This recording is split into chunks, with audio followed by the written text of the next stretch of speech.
कहानी की शुरुआत होती है एक घने जंगल को दिखाते हुए। एक आदमी पागलों की तरह भाग रहा था, इस उम्मीद में कि शायद उसे इस जंगल से भाग निकलने का कोई रास्ता मिल जाए। लेकिन ये जंगल इतना घना था कि यहाँ से बाहर जाने का कोई रास्ता नहीं नजर आ रहा था। यह आदमी सूरज को देखते हुए आगे बढ़ता है, लेकिन अब सूरज भी धीरे धीरे ढल रहा था। मगर इस आदमी ने भागना नहीं छोड़ा। भागते भागते एक पॉइंट आया जहाँ एक बोर्ड पर लिखा हुआ था पॉइंट ऑफ नो रिटर्न, यानी वहाँ से कोई वापस नहीं जा सकता। साथ ही इस बोर्ड पर नंबर 108B लिखा हुआ था। ये देखकर वो और भी ज्यादा परेशान हो जाता है। धीरे धीरे अंधेरा और बढ़ने लगा और पूरे जंगल में एक अजीब सा खौफ फैल गया। तभी अचानक एकदम से सारे परिंदे उड़कर वहाँ से चले जाते हैं। इस आदमी के कई मील के सफर के बाद भी उसे पूरे जंगल में कोई भी एक जंगली जानवर नहीं दिखाई दिया। न जाने ऐसा क्या था जिसे जंगली जानवर भी डर रहे थे। डर के मारे वह आदमी और भी तेजी से भागने लगा। लेकिन कई घंटों का सफर करने के बाद वह आदमी अचानक एक जगह पर आकर रुक गया और उसके चेहरे पर मायूसी छा गई, क्योंकि उसके सामने वही 108 नंबर वाला साइन बोर्ड था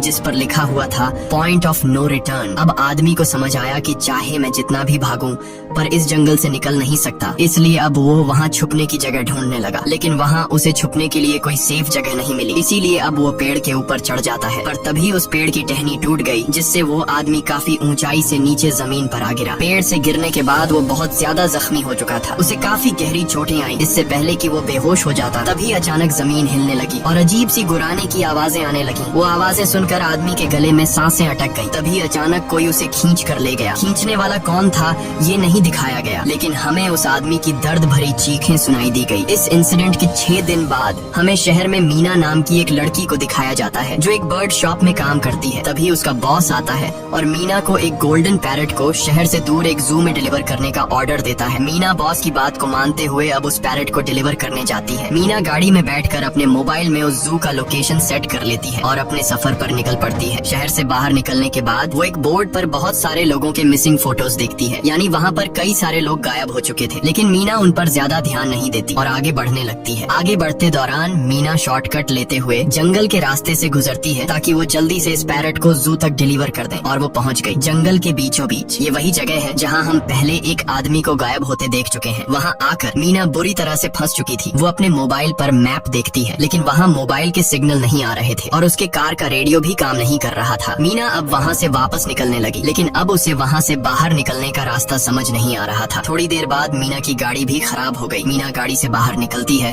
और उसे सामने लगा हुआ वही पॉइंट ऑफ नो रिटर्न वाला बोर्ड दिखाई देता है। मीना को कुछ समझ नहीं आता, इसीलिए वो पैरट के पिंजरे को हाथ में लेकर आसपास मदद ढूंढने आगे चली जाती है। लेकिन वहाँ आसपास किसी भी मदद का नामो निशान तक नहीं था। उसके बाद वो वापस उस जगह पर लौट आती है जहाँ उसने अपनी गाड़ी खड़ी की थी, लेकिन वहाँ से उसकी गाड़ी गायब हो चुकी थी। ये देखकर वो बहुत ज्यादा परेशान हुई। उसे लगा कि शायद वो उस जगह पर नहीं आई है जहाँ उसकी गाड़ी खड़ी थी, बल्कि ये किसी दूसरी जगह पर आ गई है और उसकी गाड़ी कहीं दूसरी जगह में खड़ी है, क्योंकि इस जंगल का हर एक पॉइंट एक ही जैसा दिखाई दे रहा था। अब अंधेरा भी गहरा होता जा रहा था। एकदम से पहले की तरह ही सभी परिंदे इन पेड़ों से उड़ जाते हैं। मीना को अब डर लगने लगा था, क्योंकि जमीन भी जोर जोर से हिल रही थी। मीना को वहाँ आसपास किसी के होने का एहसास होता है। तभी अचानक मीना को दूर किसी का साया नजर आया। मीना भागते हुए उसके पीछे आई, पर उसे वहाँ कोई भी नहीं मिला। तभी अचानक मीना को एक बूढ़ी औरत भागते हुए दिखाई दी। मीना भी दौड़कर उसका पीछा करने लगी। वो उससे मदद मांग रही थी, लेकिन वो औरत रुकती नहीं, तेजी से भागती रहती है। एक बार फिर मीना इस बूढ़ी औरत का पीछा करती है। अचानक वो बूढ़ी औरत फिर से गायब हो गई। मीना जब उसे ढूंढते हुए और आगे बढ़ी तो उसे दूर जंगल में एक बड़ा सा कमरा दिखाई दिया। वो बूढ़ी औरत उस कमरे के दरवाजे को खोलकर मीना से कहती है, अगर जिंदा रहना चाहती हो तो जल्दी से अंदर आओ। ये सुनते ही मीना बिना सोचे समझे दौड़ते हुए उस कमरे की तरफ गई। मीना के अंदर आते ही उसने गेट को लॉक कर दिया। मीना देखती है कि ये कोई अजीब सा कमरा है जिसमें एक बहुत बड़ा सा मिरर लगा हुआ था। उस बूढ़ी औरत के साथ यहाँ 2 और लोग भी थे। मीना घबरा कर उन लोगों से पूछती है, ये कौन सी जगह है? इस पर उस बूढ़ी औरत ने जवाब दिया कि इस जगह को हम दी कोब कहते हैं। मेरा नाम है मैडलन, ये लड़की है कियारा और इस लड़के का नाम है डेनियल। बूढ़ी औरत मीना से कहती है कि अभी बातचीत का वक्त नहीं है, तुम जल्दी से हमारे साथ मिरर के सामने खड़ी हो जाओ, क्योंकि कोई हमें देखने आने वाला है। मीना पूछती है, आखिर हमें कौन देखने आ रहा है? तो वो बूढ़ी औरत उससे कोई जवाब नहीं देती। एकदम बाहर से अजीब सी आवाजें आने आने लगी। मीना डर के मारे पूछती है कि ये आवाज किस चीज की है, तो कियारा मीना को बताती है कि इन्हें हम वॉचर्स कहते हैं। वे शीशे के दूसरे ओर से हमें देख रहे हैं, पर हम उन्हें नहीं देख सकते। वे हर रात सूरज ढलने के बाद यहाँ आते हैं और हमें देखते रहते हैं जब तक सुबह का सूरज नहीं निकल आता। तभी शीशे के दूसरी तरफ से शोर आने लगा। मीना पूछती है ये शोर कैसा है? उस बूढ़ी औरत ने बताया कि वॉचर्स तुम्हारे आने से खुश हैं, तुम्हें यहाँ देखकर तालियां बजा रहे हैं। मीना बुरी तरह से कंफ्यूज थी, वो जल्द से जल्द यहाँ से निकलना चाहती थी। मैडलेन जिन्हें वॉचर्स कह रही थी, न तो अब तक मीना ने उन्हें देखा और न ही किसी और ने देखा था। रात गुजर जाती है, सुबह होने पर ये लोग उस जगह से बाहर निकल आते हैं। मैडलेन बताती है कि वे वॉचर्स सिर्फ रात में ही बाहर निकलते हैं, दिन के वक्त हम लोग जंगल में आजाद घूम सकते हैं। मीना रात भर यही सोच रही थी कि कब सुबह होगी और जल्दी से मैं इस जंगल से बाहर निकल जाऊं। इसीलिए वह फौरन जंगल से बाहर निकलने का रास्ता ढूंढने लग जाती है। तब मैडलेन बाकी सबको उसे रोकने से मना कर देती है, जैसे कि वह जानती हो कि मीना इस जंगल से बाहर नहीं निकल सकती और वह जरूर वापस आएगी। बस मीना को जाते हुए मैडलेन बताती है कि तुम्हारा यह फैसला अच्छा नहीं है, इस जंगल से बाहर निकलने का कोई रास्ता नहीं है। रात होने से पहले हमें इस घर में वापस आना पड़ता है, अगर तुम लेट हो गई तो तुम अपनी जान से हाथ धो बैठोगी। मीना किसी की बात नहीं सुनती और अपने पैरट को लेते हुए तेजी से आगे बढ़ती है। थोड़ा सा आगे बढ़ने पर उसे वही पॉइंट ऑफ नो रिटर्न वाला साइन दिखाई देता है। उसे देखकर वो घबरा तो गई, लेकिन उसने हिम्मत नहीं हारी और सूरज को देखकर सूरज की डायरेक्शन में आगे बढ़ती रही, पर जंगल से निकलने में कामयाब नहीं हो सकी। आगे चलकर रास्ता ही खत्म हो गया। मीना ने देखा कि वो एक पहाड़ के टॉप पर खड़ी है, जहाँ से आगे दूर दूर तक जंगल के सिवा कुछ भी नहीं था। इसीलिए वो मायूस होकर नीचे बैठ जाती है। तभी अचानक उसके कंधे पर किसी ने हाथ रखा। वो डर गई और जब उसने पीछे मुड़कर देखा तो वो बूढ़ी औरत मैडलेन थी। यहाँ मैडलेन उसे हौसला देती है और कहती है कि सिर्फ तुम ही नहीं जिसने यहाँ से निकलने की कोशिश की और हार गई, हम भी तुम्हारी तरह ही हार कर यहाँ रुके हैं। यहाँ से बाहर निकलने का कोई रास्ता नहीं, चलो मैं तुम्हें कुछ दिखाती हूँ। मैडलेन मीना को जंगल की तरफ लेकर जाती है। मैडलेन मीना से कहती है ये जंगल एक शिकारी है और हम सब उसका शिकार, अगर जिंदा रहना चाहती हो तो हमारे साथ ही रहो। मैडलेन उसे पॉइंट ऑफ नो रिटर्न वाले काफी सारे साइन बोर्ड दिखाती है, जो कि जंगल के चारों तरफ गोल घेरे में लगे थे और उनके बीच में था उनका कमरा। मैडलेन बताती है कि ये हमारे घर से आधे दिन के फासले पर लगे हैं, अगर इसे आगे गई तो वापस लौटना मुश्किल हो जाएगा, इसलिए कभी भी यह तुम्हें नजर आए तो तुम इन्हें इग्नोर मत करना। मीना पूछती है ये सब किसने बनाया, तो वो जवाब देती है ये एक प्रोफेसर ने बनाया है, लेकिन अब तक उसे किसी ने देखा नहीं है। अब रात हो जाती है, ये लोग वापस उस घर के अंदर आ जाते हैं। हर रात वॉचर्स उन्हें देखने के लिए आते थे। आज कियारा नामी लड़की उनके सामने डांस करती है और कहती है ये सब उन्हें पसंद है। ऐसा नहीं था कि इन चारों को हर रात वॉचर्स के सामने खड़ा ही रहना पड़ता था, ये लोग जो चाहते वह कर सकते थे, बस ये लोग उनकी तरफ अपनी कमर नहीं कर सकते थे। ऐसा करने पर वो लोग बहुत ज्यादा गुस्सा हो जाते थे। रात में तो उन्हें सिर्फ वॉचर्स का मसला था, लेकिन दिन में भी उन्हें बहुत मुश्किलों का सामना करना पड़ता था। ये लोग जंगल से हर रोज अपना पेट भरने के लिए कुछ न कुछ शिकार करके लाते थे,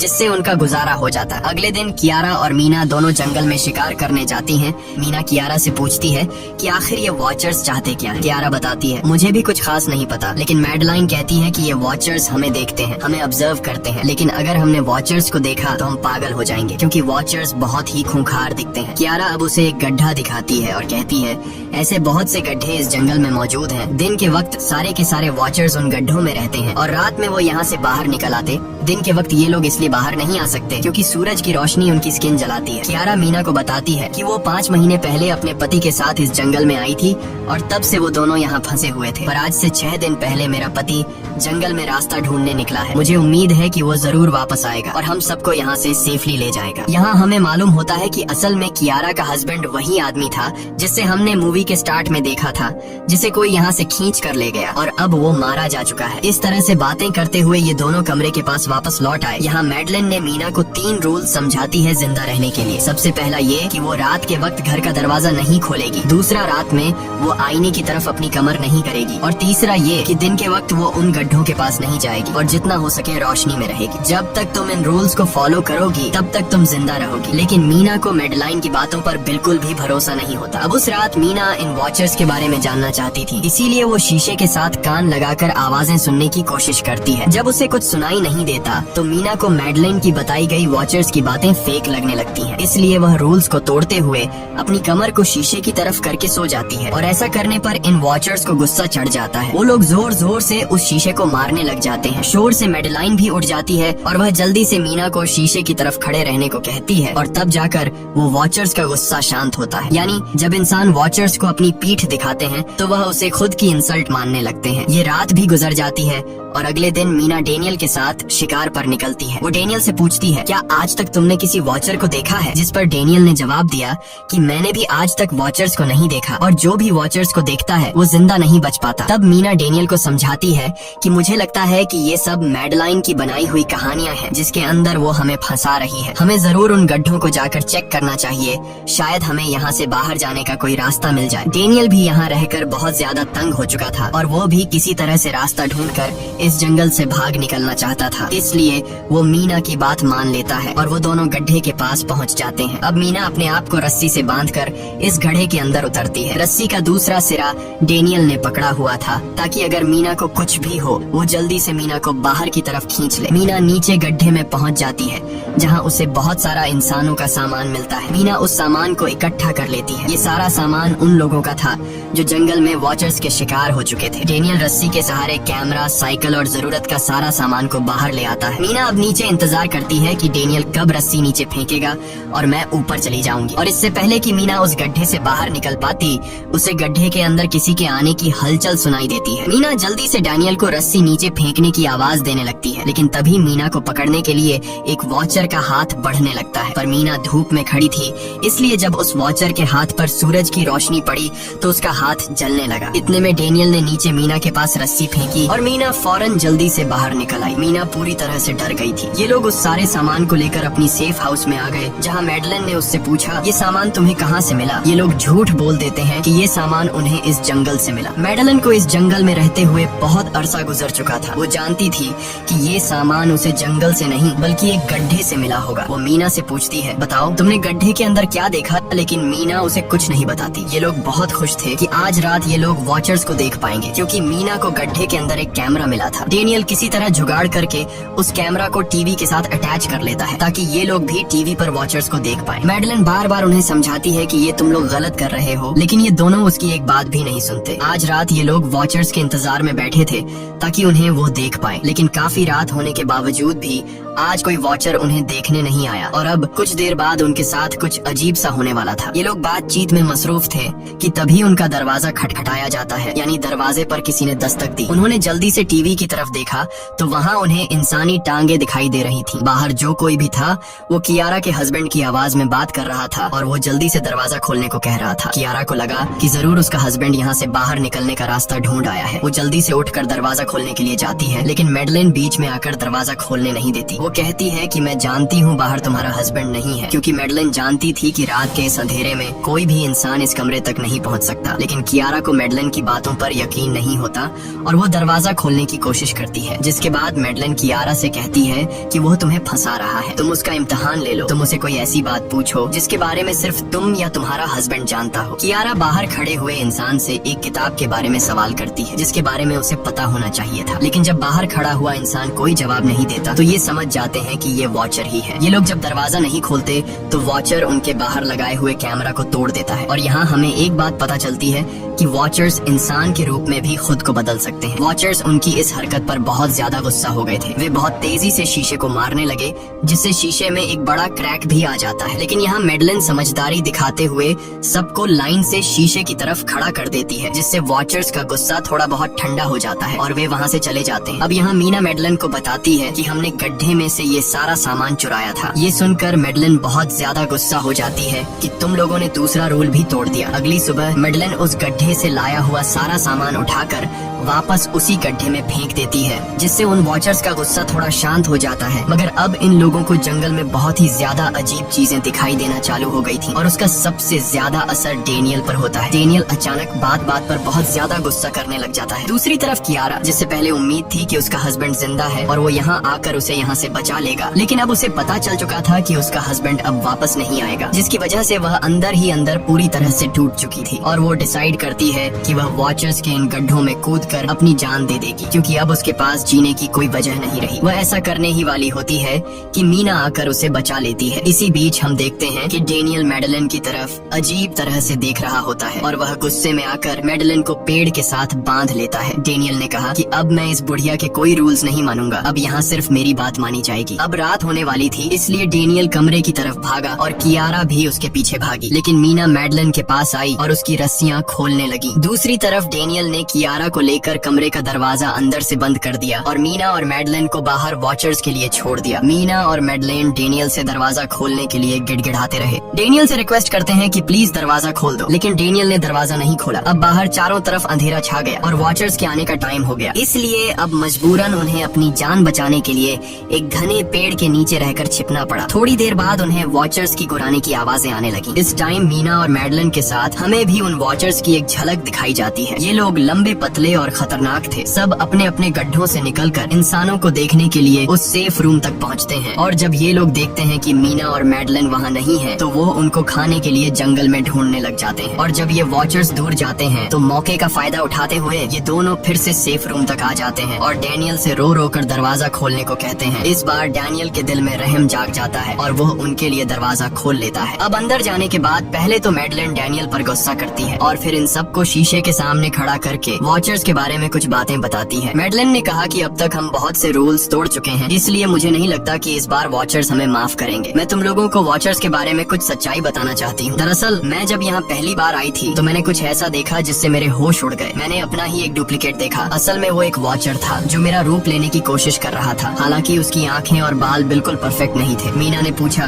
कि आखिर ये वॉचर्स हैं क्या चीज, जिस पर मैडलेन ने जवाब दिया कि ये सारे क्रीचर्स फेरीज हैं जो किसी जमाने में इंसानों के साथ मिलकर रहते थे। फेरीज पंखों वाले एक जादुई जीव थे, लेकिन वक्त गुजरने के साथ इंसानों को फेरीज की शक्तियों से डर लगने लगा। इसीलिए इंसानों ने फेरीज को खत्म करने का सोचा। इंसानों की तादाद ज्यादा थी, इसलिए फेरीज इंसानों का मुकाबला नहीं कर पाए। इंसानों ने इन फेरीज को जंगल में एक बहुत बड़े गड्ढे के अंदर कैद कर लिया और उन्हें श्राप से हमेशा हमेशा के लिए इस गड्ढे में बंद कर दिया। उसके बाद फेरीज कई 100 सालों तक उस गड्ढे में कैद रहे, लेकिन फिर वक्त के साथ उन्होंने जमीन के अंदर खुदाई करके निकलने के रास्ते बना लिए। आज वही फेरीज वॉचर्स के रूप में गड्ढों से निकलकर हमारे सामने आते हैं। हालांकि कई 100 सालों तक जमीन के अंदर रहने की वजह से उन्होंने अपने पंख और जादुई शक्तियाँ खो दी और साथ ही उन्हें सूरज की रोशनी से तकलीफ होने लगी, लेकिन अब भी उनमें रूप बदलने की शक्ति है। इस पर डैनियल ने मैडलेन से पूछा कि ये वॉचर्स हमसे क्या चाहते हैं और ये हर रात हमें देखते क्यों हैं, जिस पर मैडलेन ने बताया कि ये वॉचर्स एक बार फिर से जंगल से निकलकर इंसानों के बीच रहना चाहते हैं, लेकिन अपने असली रूप में ये इंसानों के बीच नहीं रह सकते। इसीलिए उन्होंने हमें यहाँ रखा हुआ है ताकि हमें देखकर हमारा रूप ले सकें और हमसे आज के दौर के तौर तरीके सीखकर इंसानों के बीच रह सकें। मैडलेन ये सब बातें बता ही रही थी कि अचानक सभी वॉचर्स वापस लौट आए, और जब वॉचर्स को पता चलता है कि मैडलेन और मीना वापस अपने कमरे में आ गए हैं तो वो सब गुस्से से भड़क उठे और दरवाजा तोड़ने की कोशिश करने लगे। इन चारों ने टेबल को खींचकर दरवाजे के सामने रख दिया ताकि दरवाजा वॉचर्स तोड़ न सके, लेकिन वॉचर्स की ताकत काफी ज्यादा थी और इन चारों को पता चल चुका था कि जल्द ही वॉचर्स अंदर आ जाएंगे और उन्हें मौत अपनी आंखों के सामने दिखाई दे रही थी। तभी उन्होंने देखा कि टेबल को घसीटकर दरवाजे तक ले जाने की वजह से कारपेट पलट गई है। जब उन्होंने कारपेट हटाया तो उन्हें नीचे एक बड़ा लोहे का गेट नजर आया। उन्होंने जल्दी से गेट खोला तो उन्हें पता लगा कि नीचे एक बहुत बड़ा बंकर है। ये लोग जल्दी से उस बंकर के अंदर घुस गए और ऊपर से लोहे का गेट बंद कर दिया। ये लोग इस बात को लेकर परेशान थे कि ये बंकर यहाँ पर मौजूद था और इन लोगों को पता भी नहीं चला। इस बंकर के नीचे बहुत फैसिलिटीज थी, हजारों दिन का खाना, एक कंप्यूटर और भी बहुत सारा जरूरत का सामान रखा था। मीना जानना चाहती थी कि आखिर ये जगह किसने बनाई, इसीलिए वो उस कंप्यूटर को ऑन कर लेती है। उस कंप्यूटर में बहुत सारा डेटा सेफ था, जिसे खोलने पर उन्हें पता चलता है कि ये सारी जगह प्रोफेसर मार्टिन ने बनाई थी। असल में प्रोफेसर को इन क्रीचर्स के बारे में पता था। वो इन वॉचर्स पर रिसर्च करना चाहता था, इसीलिए उसने ये बंकर बनाया था। पैसों का लालच देकर वो दूसरे इंसानों को काम के लिए यहाँ लेकर आता था और रात के वक्त मजदूरों को ऊपर कमरे में छोड़कर खुद यहाँ आकर छुप जाता था और वो वॉचर्स फिर उन इंसानों को खा जाया करते थे। अगली वीडियो में डॉक्टर मार्टिन बताते हैं कि उनकी रिसर्च के दौरान उन्हें एक सबसे अलग फेरी मिली जो रोशनी में भी उन गड्ढों से बाहर आ सकती थी। डॉक्टर बताता है कि उस वॉचर ने एक बच्ची का बिल्कुल परफेक्ट रूप ले लिया था जिसे कोई पहचान नहीं सकता था। वो बहुत अच्छी थी, उसने डॉक्टर मार्टिन को मारा नहीं। डॉक्टर मार्टिन उसे यहाँ ले आया। तभी प्रोफेसर ने कैमरा को दूसरी तरफ मोड़ा। तब उन्होंने देखा कि प्रोफेसर ने उस छोटी सी बच्ची के रूप में आए वो क्रीचर को पिंजरे में कैद कर लिया है। पता नहीं डॉक्टर उसके साथ कौन सा एक्सपेरिमेंट करने वाला था। उस कंप्यूटर में बहुत सी वीडियोस थी और हर वीडियो में कुछ न कुछ बताया हुआ था। मीना बस ये जानना चाहती थी कि आखिर में क्या हुआ, इसीलिए वो सबसे आखिरी वीडियो प्ले करती है जिसमें वह देखती है कि प्रोफेसर खुद को और उस फेरी को मारने वाले हैं। मरने से पहले वह इस जंगल में फंसे हुए लोगों के लिए यहाँ से निकलने का रास्ता बता देता है और कहता है कि शाम में जिस डायरेक्शन में परिंदे भागते हैं उस डायरेक्शन में भागने से वे लोग इस जंगल से निकल सकते हैं। उसने इस रिकॉर्डिंग मैसेज में कहा था कि कि अगर कोई इस जंगल से निकलने में कामयाब हो गया तो यूनिवर्सिटी में जाकर मेरी सारी रिसर्च तबाह कर देना। मैंने यहाँ आकर बहुत बड़ी गलती कर दी। उसके बाद प्रोफेसर ऊपर चले गए और फिर 2 गोलियों की आवाज आई, जिससे उन्हें समझ आया कि प्रोफेसर ने पहले उस फेरी को मारा और फिर खुद को गोली मार दी। आज रात ये चारों बहुत खुश थे क्योंकि उन्हें इस जंगल से जान छुड़ाने का रास्ता मिल गया था। अगली सुबह सभी लोग अब बंकर से बाहर निकलते हैं तो देखते हैं कि उनका सेफ हाउस उन वॉचर्स ने पूरी तरह तबाह कर दिया है और आज के दिन उन्हें लाजमी इस जंगल से निकलना होगा, वरना ये लोग मारे जाएंगे क्योंकि रात को अब उनके पास छिपने के लिए कमरा भी नहीं बचा था। ये लोग अब यहाँ जंगल से निकलने के रास्ते में बढ़ने लगते हैं। वो परिंदे जिनके बारे में प्रोफेसर बता रहे थे वे तो शाम को उड़ने वाले थे, लेकिन उन्हें शाम होने से पहले जंगल से बाहर निकलना था। इसलिए मीना अपने पास मौजूद पैरट को आजाद कर देती है। जिस डायरेक्शन में वह उड़ता है उसी डायरेक्शन में ये लोग चलने लग जाते हैं। चलते हुए रास्ते में ही उन्हें एक कब्र मिली। मैडेलिन उस कब्र को देखकर बताती है कि एक वक्त था जब ये लोग इंसानों के साथ रहते थे, लेकिन इंसानों ने उनके साथ बहुत बुरा किया, धोखा किया और उन्हें यहाँ जंगलों में फंसाकर खुद चले गए। कई घंटे सफर करने के बाद ये लोग एक नदी के पास पहुँच गए। वहाँ उन्हें प्रोफेसर का एक बोट मिला जिसको देखकर ये लोग बहुत खुश हुए, लेकिन उनकी खुशी अब कुछ ही देर की मेहमान थी क्योंकि अब अंधेरा हो चुका था और वॉचर्स के आने का वक्त हो गया था। उससे पहले कि ये लोग डॉक्टर मार्टिन की बोट में बैठकर यहाँ से दूर चले जाते, तभी उन्हें पीछे से किसी की आवाज आई। जब उन्होंने पीछे मुड़कर देखा तो वो कियारा का हस्बैंड था जो मदद के लिए चिल्ला रहा था। वो बहुत ही जख्मी हालत में था। बाकी सब बोट में बैठ चुके थे, इसलिए डेनियल अकेला उसकी मदद के लिए गया। डेनियल कियारा के हस्बैंड को खींचकर बोट की तरफ लाने लगा, लेकिन तभी ये लोग बोट से देखते हैं कि डेनियल जिसकी मदद करने गया वह कोई इंसान नहीं बल्कि एक वॉचर है जिसने उनके सामने ही डेनियल का रूप ले लिया। वो लोग कुछ भी नहीं कर पा रहे थे। अब उस वॉचर ने डेनियल को मार दिया। उन्हें इस बात का पता था कि वॉचर्स इस नदी को पार नहीं कर सकते हैं और फाइनली ये लोग खुद इस नदी को पार करके शहर तक पहुंच जाते हैं। और कहानी में असल ट्विस्ट इसके बाद आया। शहर पहुंचने के बाद ये तीनों अलग अलग रास्तों पर चले गए और कुछ दिनों बाद अब मीना जल्दी से डॉक्टर मार्टिन के कहने के मुताबिक उनके यूनिवर्सिटी में उनका सारा डेटा खत्म करने के लिए आई। उससे पहले कि वह उनका रिसर्च डेटा डिलीट कर देती, तभी उससे वहाँ एक टेप रिकॉर्डर मिला और उस टेप रिकॉर्डर से मीना को एक नया राज मालूम हुआ। जब हजारों साल पहले इंसान और फेरीज एक साथ रहते थे तो तब उनकी शादी भी हुआ करती थी। इंसान और फेरी के मिलन से जो बच्चे पैदा होते थे उनमें इंसान और फेरी दोनों के गुण होते थे। उन्हें हाफलिंग्स कहा जाता था। उन हाफलिंग्स में एक खासियत थी कि वे रूप बदलने में इतने माहिर होते थे कि वे किसी मरे हुए इंसान का रूप भी बदल सकते थे। प्रोफेसर का मानना था कि जब इंसानों ने फेरीज को जंगल के अंदर गढ़ों में कैद कर लिया था तब हाफलिंग इंसानों के बीच अपना रूप बदलकर चुपके से रहने लगे और वो आज भी किसी न किसी रूप में इंसानों के बीच मौजूद है। मीना जब प्रोफेसर के ऑफिस में आई और वहाँ पर जांचबीन करने लगी तो वहाँ उसके हाथ कुछ ऐसी तस्वीरें लगी जिसने उसके होश उड़ा दिए। उसने देखा कि तस्वीर में जो प्रोफेसर के साथ लेडी खड़ी है वो कोई और नहीं बल्कि मैडेलिन है और असल में मैडेलिन प्रोफेसर की वाइफ है। वो कंफ्यूज हो जाती है कि मैडेलिन ने उसे यह बातें क्यों नहीं बताई। इस भारी कंफ्यूजन को शेयर करने के लिए वो कियारा के पास आती है और उसे बताती है कि जिस मैडेलिन से हम जंगल में मिले थे वो असल में प्रोफेसर मार्टिन की वाइफ है, लेकिन उसने हमें ये सच्चाई इसलिए नहीं बताई क्योंकि वो खुद एक इंसान नहीं बल्कि एक रूप बदलने वाली फेरी थी। मैंने जब रिसर्च किया तो मुझे पता चला कि काफी साल पहले प्रोफेसर की वाइफ मैडेलिन कैंसर की वजह से मर गई थी। ये सुनकर कियारा कहती है कि फिर वो मैडेलिन कौन थी जो इतने समय से हमारे साथ थी। इस पर मीना कहती है मुझे सब समझ आ रहा है। दरअसल प्रोफेसर अपनी वाइफ के मरने से बहुत दुखी थे और उसे हर हाल में वापस पाना चाहते थे और जब प्रोफेसर को इन रूप बदलने वाली फेरीज के बारे में पता चला तो प्रोफेसर ने